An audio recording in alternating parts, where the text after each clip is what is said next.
I'm just going to say this plainly. This is not normal.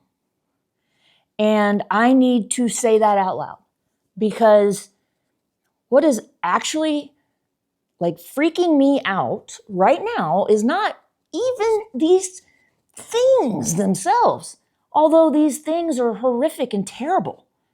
It's actually just how fast people are being trained to just accept them, to scroll past them, to shrug at them, and to just, I guess that's just how it is now. This isn't about politics. This is not about teams. This is not about who you voted for. For me, this is about pattern recognition. And I know that sounds crazy, but that's how I think. Now, normally I would never make a video like this. I don't do warning videos. I'm not the fear content person. I don't care much about the news reaction crap because most of it's loud and sloppy, fake. And it's actually designed to make people feel emotional, not exactly alert. And that's just not my thing. However, I do understand how systems move. And I understand trends.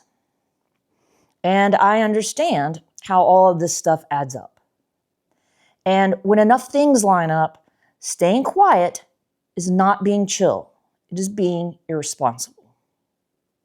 I have a platform and I can see this pattern. And so I feel responsible to say something. So let me just clearly state the position that I'm taking. What is happening in the United States right now is not messy politics. It is not heated rhetoric. And it is not just another chaotic moment. It is a series of very real line crossings under the Trump regime that put everyone at risk, including the people who think that they're on the right side of this. And the most dangerous part is how normal all of this is being treated.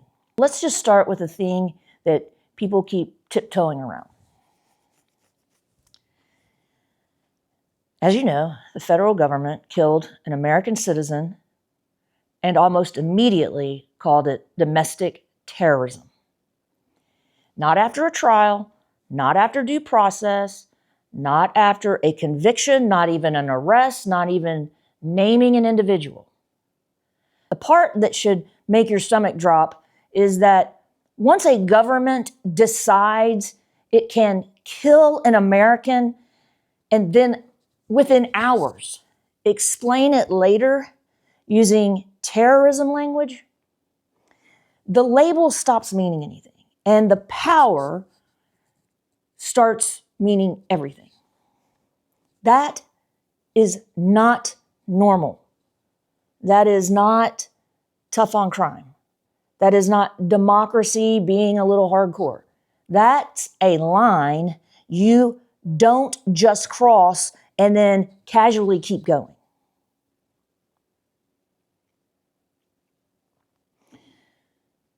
There is an openly published plan, and it's called Project 2025. It is not hidden. It is not fringe.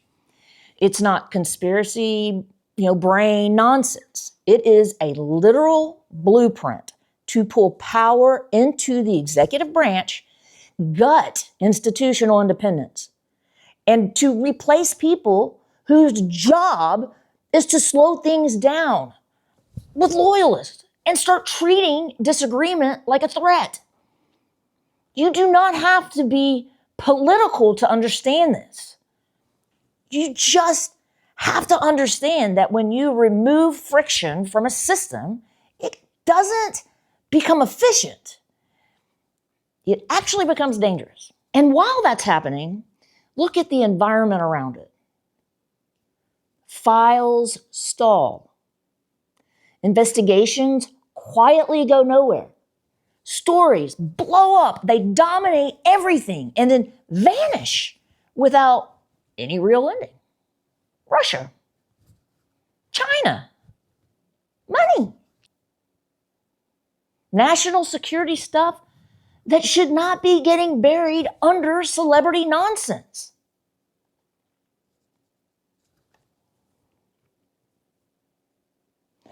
In this day and age, nothing ever finishes. And that is not by accident. Because if nothing finishes, nobody can follow the thread. And if nobody can follow the thread, then nobody can hold anyone accountable. We're tired. We're just tired. And tired people are easy to manage.